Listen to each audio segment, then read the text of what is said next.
اشرح لي صدري ويسر لي أمري واحلل عقدة من لساني يفقهوا قولي اللهم ثبتنا عند الموت بلا إله إلا الله اللهم اجعلنا من الذين آمنوا وعملوا الصالحات وتواصوا بالحق وتواصوا بالصبر آمين يا رب العالمين. Allah Azza wa Jal in Surah Al-Isra. Surah Al-Isra is important for many reasons, but one of them is that Allah Azza wa Jal started and ended the surah with the mention of the Israelites, Banu Israel. That's important to know because the Israelites, Banu Israel, were considered people of knowledge, people that have knowledge of previous scripture. They had more prophets than anybody else.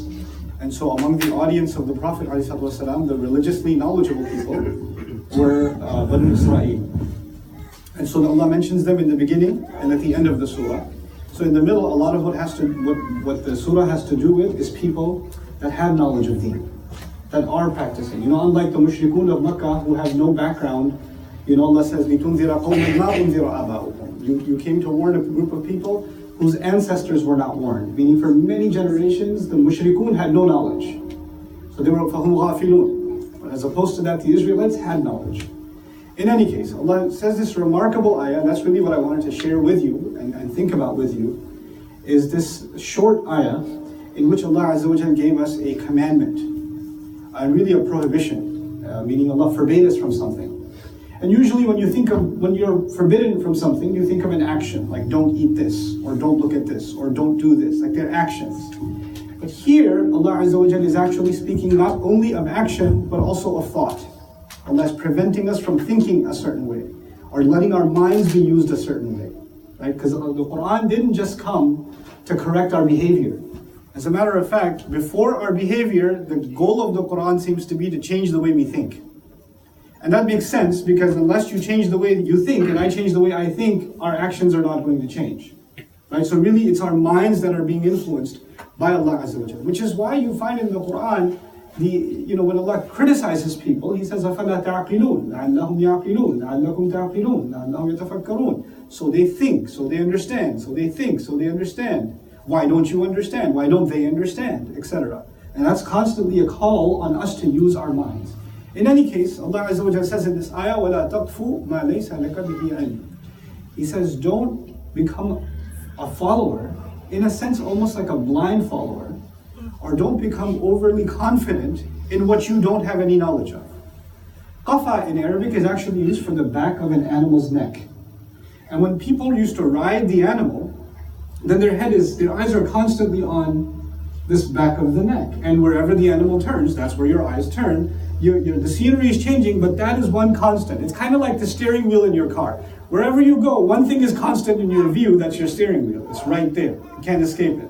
Right? So the idea of the word qafa is actually to follow something that you are just, it's a constant, it's always there, and it's like it can't move. Everything else can change, this can't change.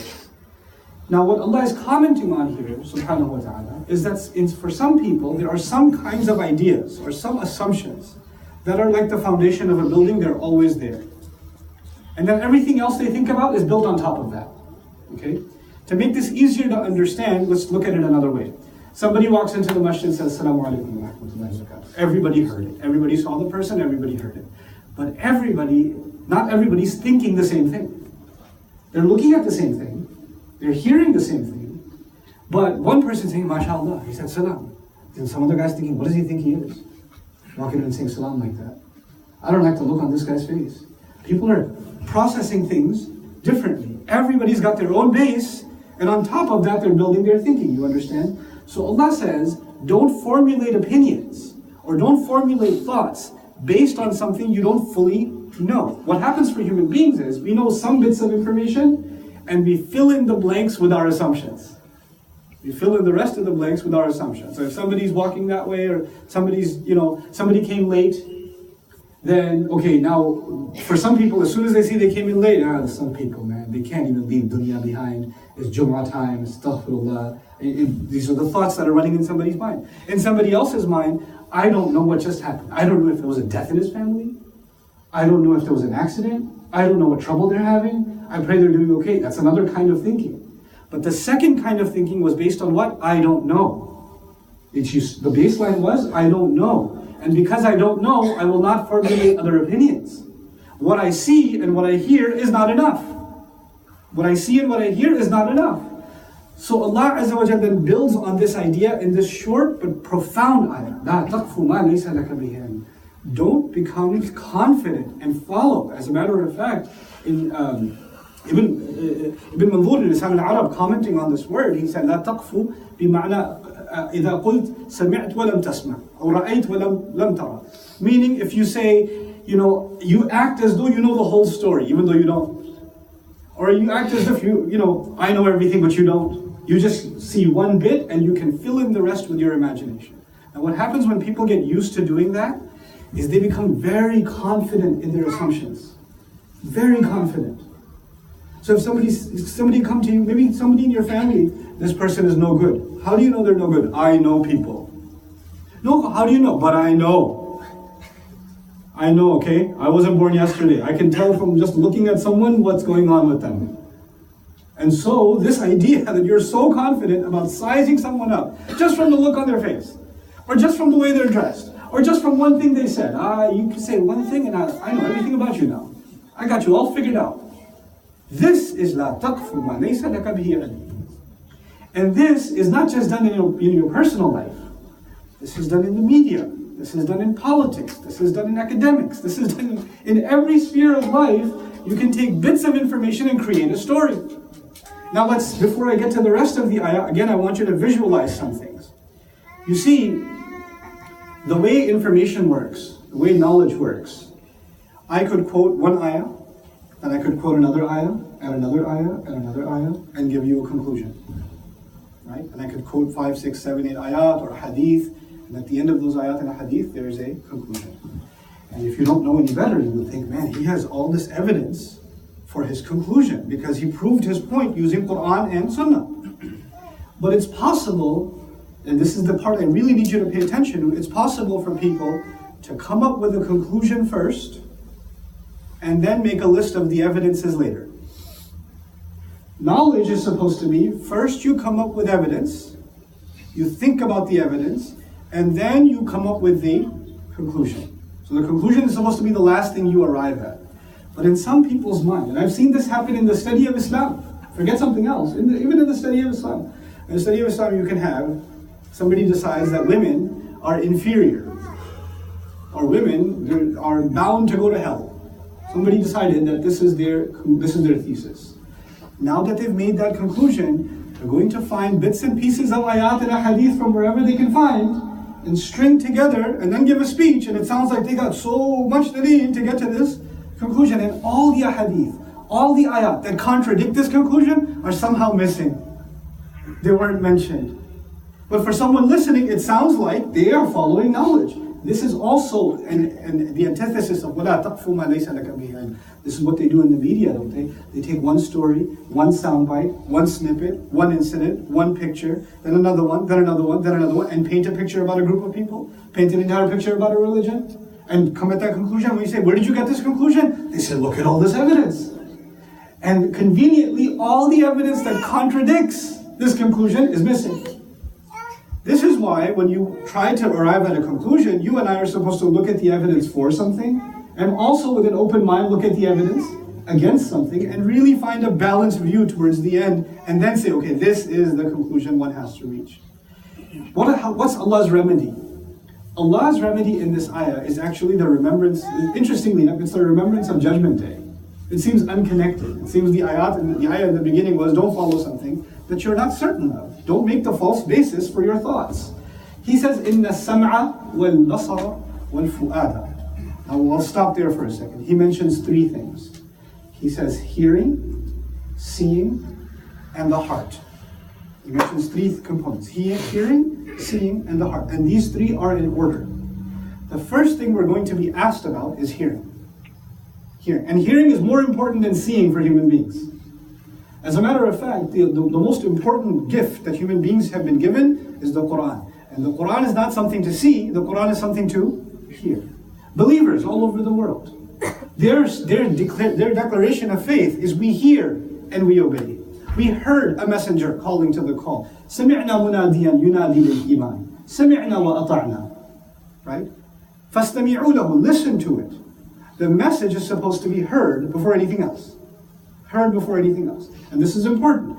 You would think, but the eyes are important too. Seeing is important also. But the thing is, when you see someone and they haven't opened their mouth, you know nothing. You don't know if they're knowledgeable, you don't know if they're ignorant, you don't know if they're speaking the truth or they represent the falsehood, you don't know anything. The moment you hear what's being said, the moment you analyze what's being said, then really the true analysis is hearing. This is what makes us different from animals. Animals can just see and make a conclusion.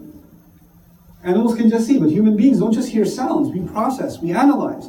Allah says that what you listen to is going to be questioned.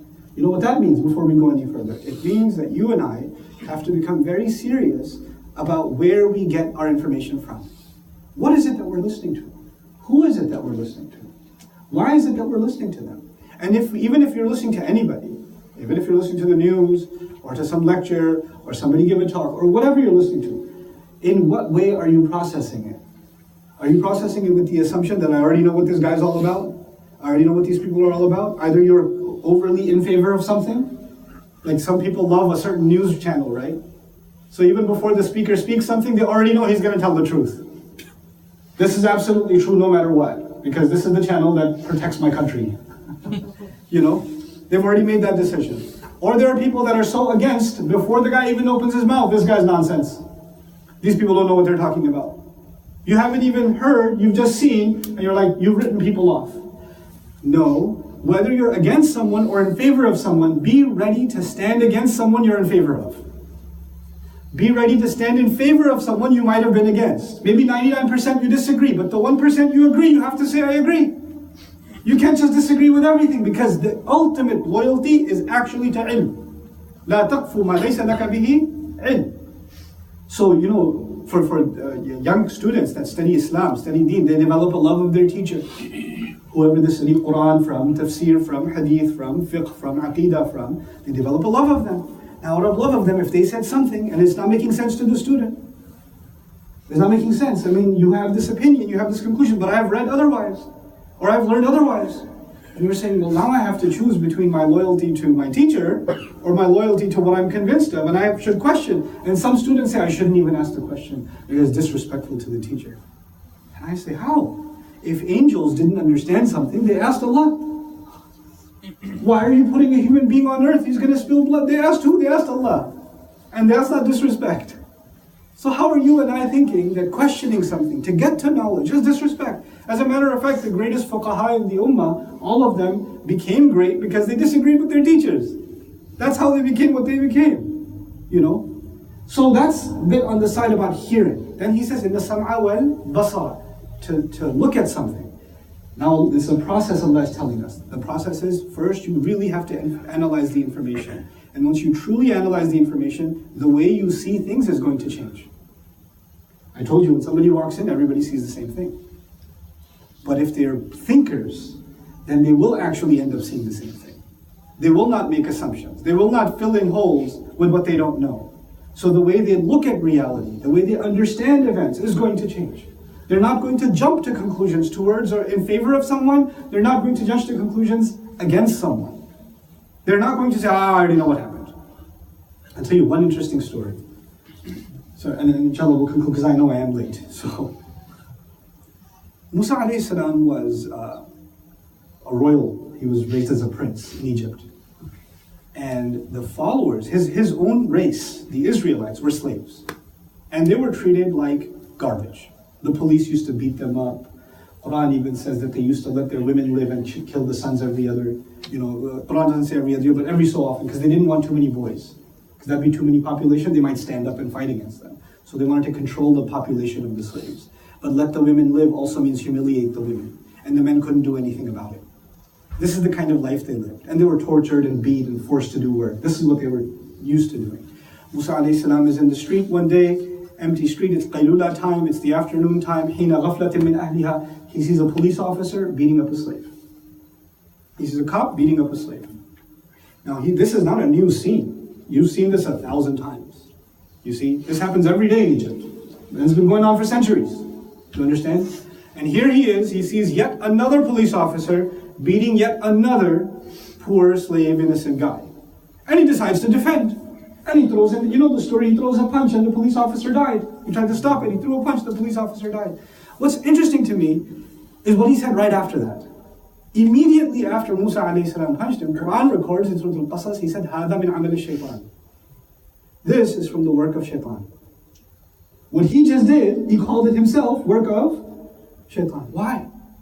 He did the right thing. He stopped oppression. These guys, these kuffar, they oppress my fellow Muslim brothers every chance they get. And here it is, another case of the same thing. What he realized is that he didn't properly investigate. Every case is different. So what if you saw it 1,000 times? The number 1001 is a unique case, and it turned out that in this case, actually, the guy was the criminal. The guy was a con artist who actually ended up getting Musa alayhi salam in trouble to begin with. So what Musa alayhi salam has taught us there is not to jump to conclusions, and it's so easy to do so. If emotions get fired up, you can just jump to a conclusion, right? So what does Allah mention? He says seeing, hearing, and what was the last thing I said? The heart. Wal fu'ad. Now in Quran, in Arabic, the word for the heart is qalb.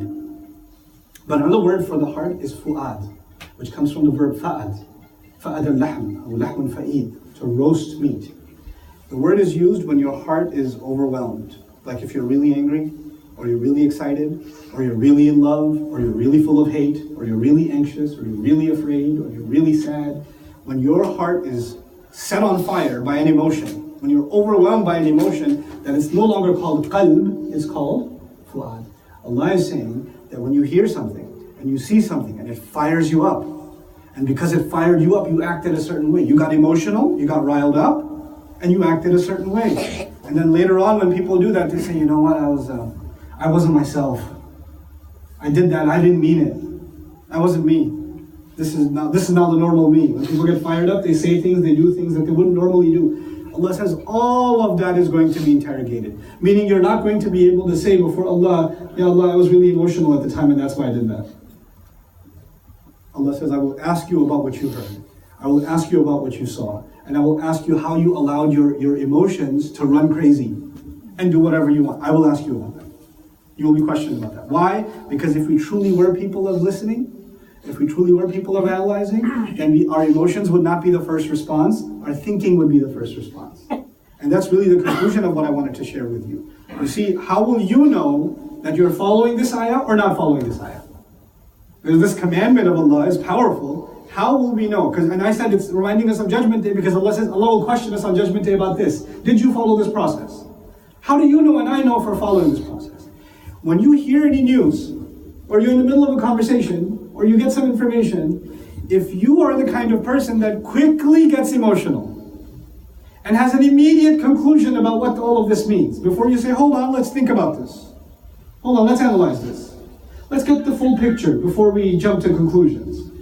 If you don't have that, if somebody in your family says, no, let's think about it. What do you mean think about it? You want to just sit there and do nothing? We're not cowards. We have to respond. We have to do something. If that's your reaction all the time, then you're in violation of this ayah. Because then your fu'ad is being run in whatever direction it wants, and the sama' and basar are not being used to contain it, not being used to keep it in check. And what happened when Musa alayhi salam saw something that upset him, and he took action? He called it what? The work of what? Shaitan. The work of shaitan. That is the work of shaitan we saw in New Zealand today. Somebody who listens to bits and pieces of information, makes a conclusion in their head about who these people are. Nobody will be willing to kill another human being until they completely dehumanize them. He's been following rhetoric and toxic information for months and months and months until it's built up in his head. This, in addition to all the other psychological disorders that must be going on, but we're reminded of an example. May Allah give those shuhada Jannah and their families sabr that their loved ones are in Jannah. But I have to say, what you see, the news reports that as extremism. The news reports that action as extremism. Quran is telling us that evil did not start in that masjid. That evil started when this person was given something corrupt to hear and corrupt to see over and over and over again until their heart became overwhelmed and they took that action. So there was something happening way before. It's been boiling for a long time. And then it boils over and tips over. Every now and then when you see an extreme incident within the Muslims, within the non-Muslims, in any context, it is a result of this. It is a result of people not being able to gauge their emotions, control their emotions. Why? Because they're no longer a people of thought. They're no longer people of critical thinking. And this is something that non-Muslims are guilty of. This is equally something Muslims are guilty of. Equally something Muslims are guilty of. We don't like to take a step back and just think before we pass judgment, before we make conclusions, before we take action. And as a matter of fact, anybody who says, let's stop before we take action, let's stop before we say something, let's stop before let's analyze, maybe we're going to do more damage than good. Let's stop and do it. No. Why are you being a coward? We have to take action. We have to stand tall. We have to be brave. The more emotional you get, the further you are from the truth. The further you and I are from the truth. In the sam'a wal basara wal fu'ad kullu ulaika kana anhu mas'ula. Last reminder I share with you, the ayah began la taqfu ma laysa laka bihi ilm. The ayah started with knowledge and ended with extreme emotions. Yeah? Why? Because those are two opposite things. Even if you have a lot of knowledge, if you're not able to control your emotions, that knowledge means nothing. Means nothing. And even if you have a little bit of knowledge, but you're able to control your emotions, you're able to hold back and be able to say, you know what, I don't have all the information. I'm not going to pass judgment. You can take a step back and admit your ignorance. Then you're going to be saved. You're going to save yourself quite a bit of trouble. Quite a bit of trouble. May Allah Azza wa Jal truly make us a people of thought. And the people that use the gift of hearing and the gift of seeing and the gift of the fu'ad in the way that Allah Azza wa Jal wants us to use it. بارك الله لي ولكم في القرآن الحكيم ونفعني وإياكم بالآيات والذكر الحكيم.